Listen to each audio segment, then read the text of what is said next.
नमस्ते प्यारे विद्यार्थियों, अगर आपने मेरे YouTube channel math solution with Aman sir को सब्सक्राइब नहीं किया है तो उसको सब्सक्राइब करें तथा उसके सामने बेल आइकन को प्रेस करें ताकि मैं जो भी वीडियो बनाऊं उसका नोटिफिकेशन आप तक सबसे पहले पहुंच सके। आज हम जो कक्षा 10 का टॉपिक है समरूपता से संबंधित प्रमेय, समरूपता से संबंधित प्रमेय आज पढ़ेंगे। तो उसमें जो पहली प्रमेय है जिसका नाम भी है आधारभूत अनुपातिकता प्रमेय, इसका अन्य नाम है थेल्स प्रमेय।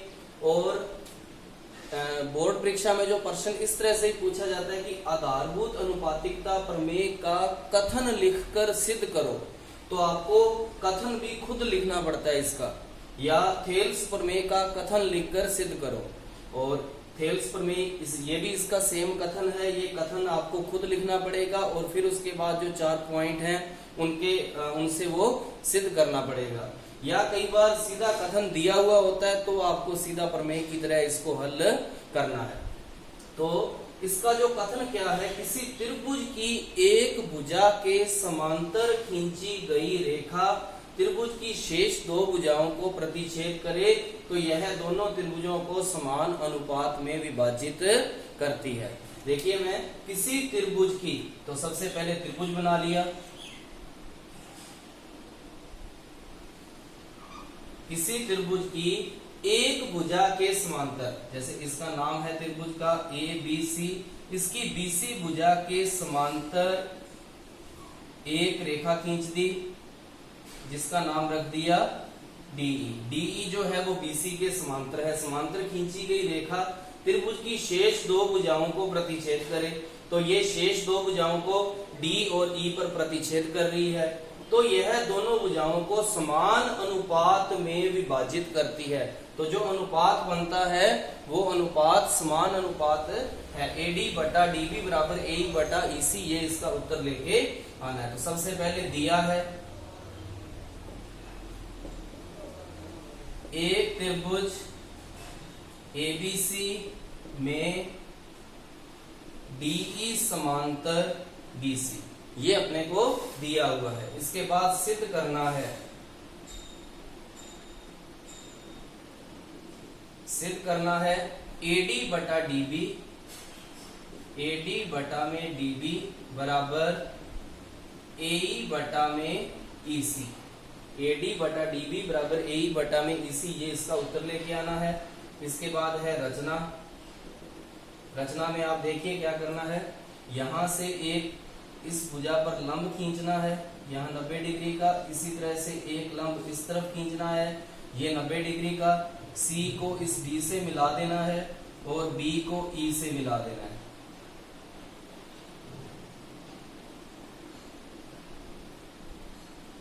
इसके बाद रचना में अब देखिए, यहां इसके नाम दे देते हैं F और G। अब देखिए रचना, EF लंब AB, AB के ऊपर जो लंब खींचा, EF लंब AB व DG लंब खींचा है ये AC पर। C को D से व E को B से मिलाया, B को E से मिलाया। इसके बाद इसकी उत्पत्ति,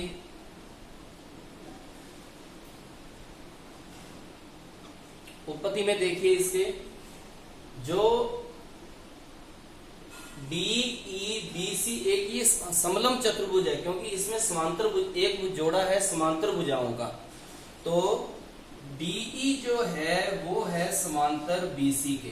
तो कक्षा 9 की एक प्रमेय है कि त्रिभुज के अंदर एक ही आधार और एक ही समांतर रेखाओं के बीच बने हुए त्रिभुजों के क्षेत्रफल आपस में समान होते हैं। तो DE समांतर BC, और यहां मैं प्रमेय लिख रहा हूं, एक ही आधार तथा एक ही समांतर रेखाओं के बीच बने त्रिभुजों के क्षेत्रफल समान होते हैं। तो अब देखिए यहां से मैंने पता लगा लिया कि area of area of BED DEB, area of DEB बराबर area of DEC, area of DEC, कि ये दोनों एरिया आपस में बराबर हैं। ये समीकरण नंबर होगी ए। इसके बाद नेक्स्ट चलते हैं, एरिया ऑफ त्रिभुज ए जी डी, एरिया ऑफ त्रिभुज ए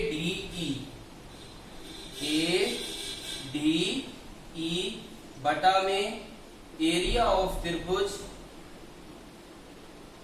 डीईबी। देखो एक तो आपको इसका एरिया लेना है एडीई का, और एक लेना है डीईबी का, इसके नीचे डीईबी बराबर एरिया ऑफ, वापिस फिर एडीई वापिस इसी का एरिया इस तरफ भी लेना है बराबर बटा में एरिया ऑफ, अब इसको लेंगे डीईसी को। ये यहां नोट करने वाली बात है, एरिया ऑफ डीईसी। अब ये यहां थोड़ा ध्यान रखना है, एरिया ऑफ एडीई इन दोनों को ऊपर लिखना है, area of DEB area of DEC. ये हो गया अभी। अब इनके यहां अपने सूत्र लगाएंगे, तो 1/2 गुना आधार गुना ऊंचाई बटा में 1/2 गुना आधार गुना ऊंचाई बराबर 1/2 गुना आधार गुना ऊंचाई बटा में 1/2 गुना आधार गुना ऊंचाई। ये दोनों मैंने बराबर इसलिए रखे क्योंकि यहां देखिए एरिया ऑफ डीईबी और एरिया ऑफ डीईसी ये दोनों बराबर हैं, इसलिए ये मैंने अनुपात यहां लिया है। यहां लिख दीजिए समीकरण नंबर 1 से। अब यहां देखिए 1/2 से 1/2 यहां भी कट गया। अब इनके आधार अलग अलग हैं। सबसे पहले इस एडीई की बात हो रही है, तो एडीई में आधार एडी और लंब है ईएफ, तो एडी गुना आधार की जगह एडी और गुना लंब की जगह ईएफ बटा में, अब फिर देखिए डीईबी में आधार डीबी और लंब है इसका ईएफ, लंब है ईएफ बराबर। अब इस तरफ देखिए एडीई, इसका जो आधार है वो एई,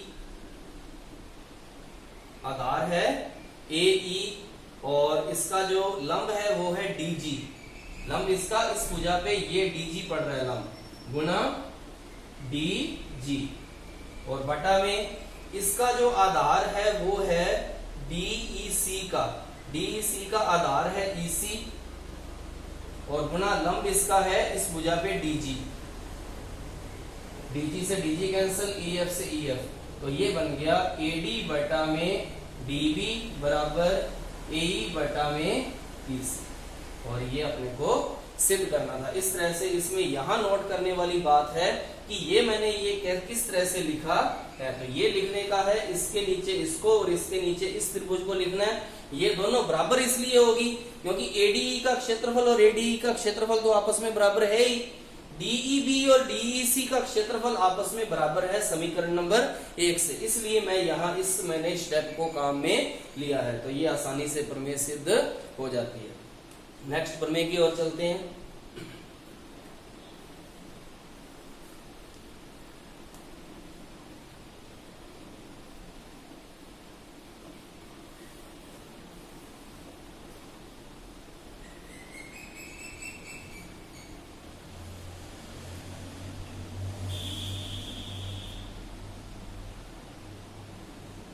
नेक्स्ट प्रमेय है, सिद्ध करो दो समरूप त्रिभुजों के क्षेत्रफलों का अनुपात, दो समरूप त्रिभुजों के क्षेत्रफलों का अनुपात उनकी संगत भुजाओं के वर्गों के अनुपात के बराबर होता है।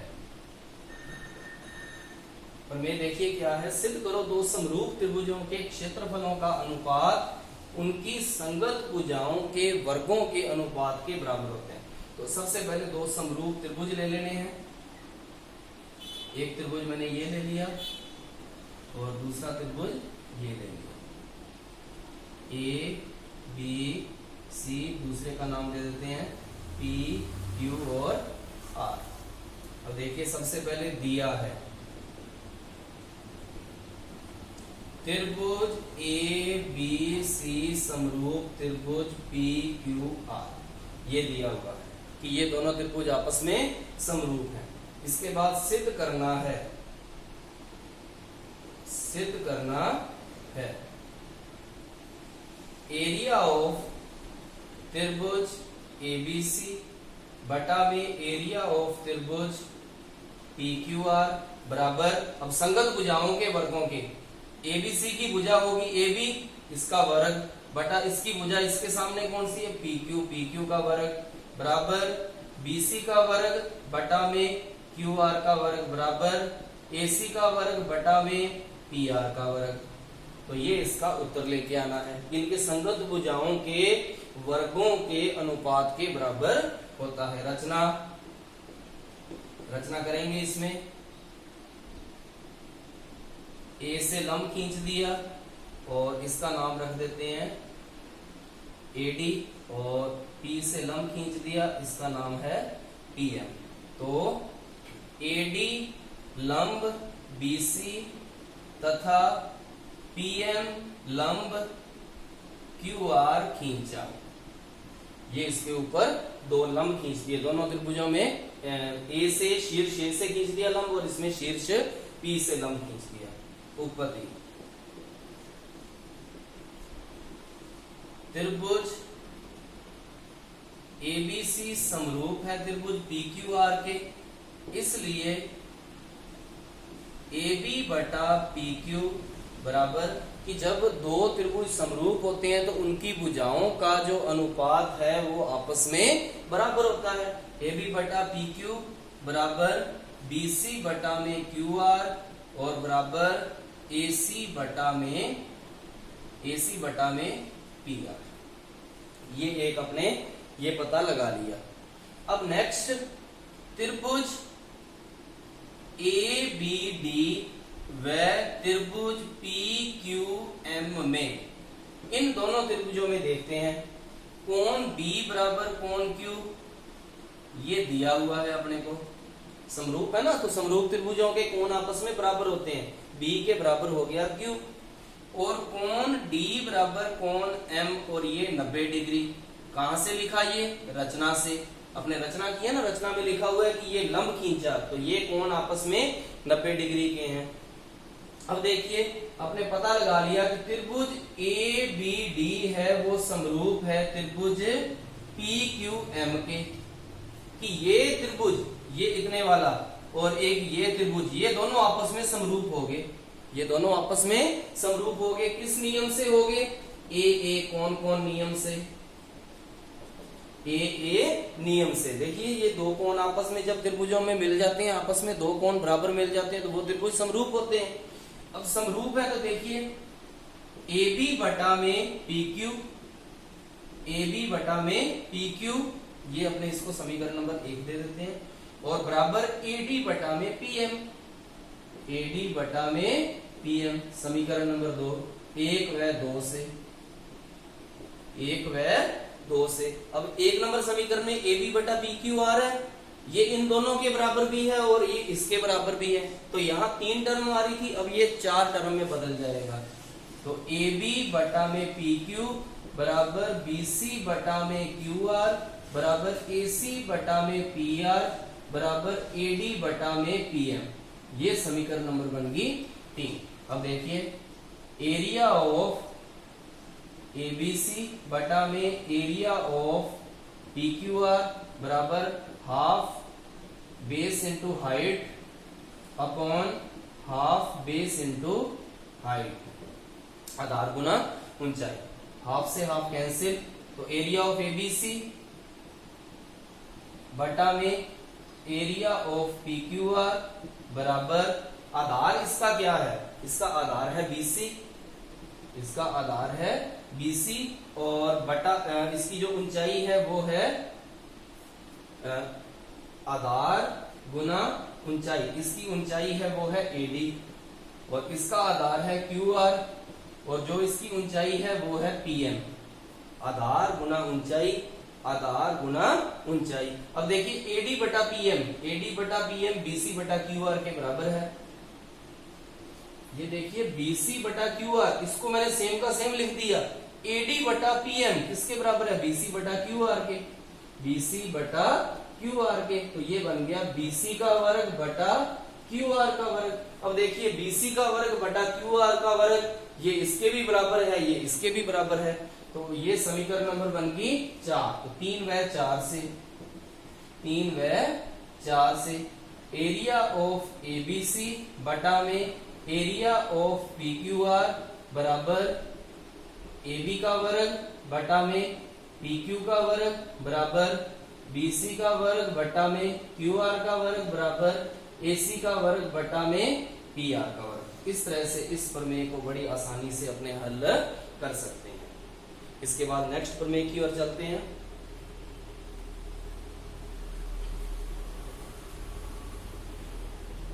कोई भी प्रमेय में अगर आपको कोई भी कथन समझ में नहीं आया तो आप मेरे को कमेंट बॉक्स में वो पूछ सकते हैं। नेक्स्ट प्रमेय है, सिद्ध करो वृत्त के बाहर, सिद्ध करो वृत्त के बाहर स्थित किसी बिंदु से खींची गई दो स्पर्श रेखाएं परस्पर लंबाई में समान होती है। सिद्ध करो, ये समरूपता से संबंधित नहीं है, ये 13वीं प्रश्नावली है स्पर्श रेखा, उससे संबंधित एक प्रमेय करवा रहा हूं मैं। सिद्ध करो वृत्त के बाहर स्थित किसी बिंदु से,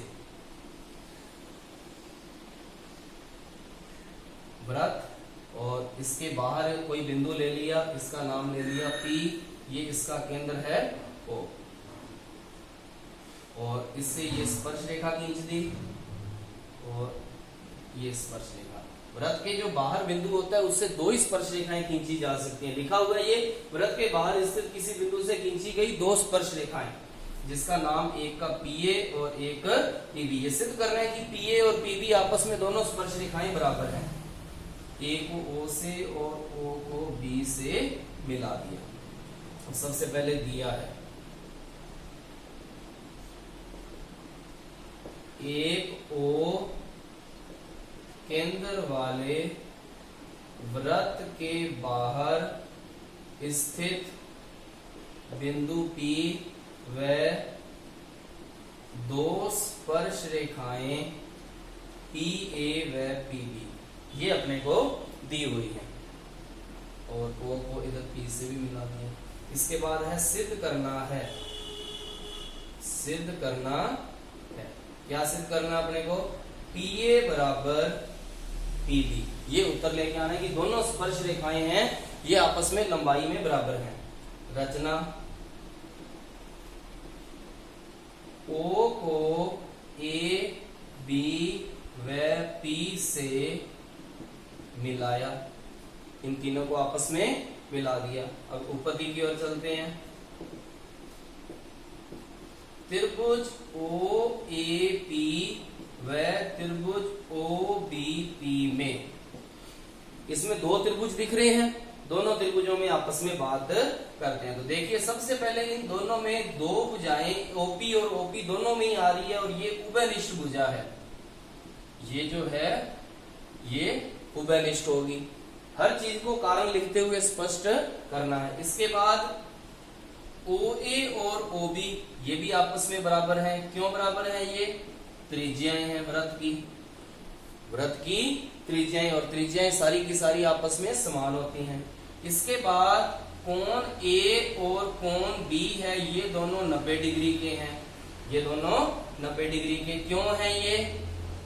त्रिज्या व स्पर्श रेखा परस्पर लंब होती है। त्रिज्या और स्पर्श रेखा दोनों आपस में लंब होती हैं। तो RHS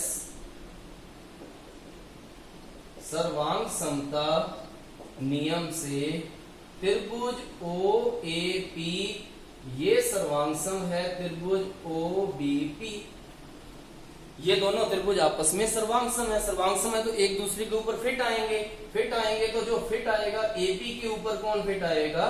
BP। और ये ही अपने को सिद्ध करना था कि वृत्त के बाहर स्थित किसी बिंदु से जो खींची गई स्पर्श रेखाएं हैं वो AP को PA बराबर PB। ये दोनों स्पर्श रेखाएं आपस में समान होती हैं। तो ये अपने इस तरह से इसको सर्वांग समता नियम से सिद्ध कर दिया। Thank you.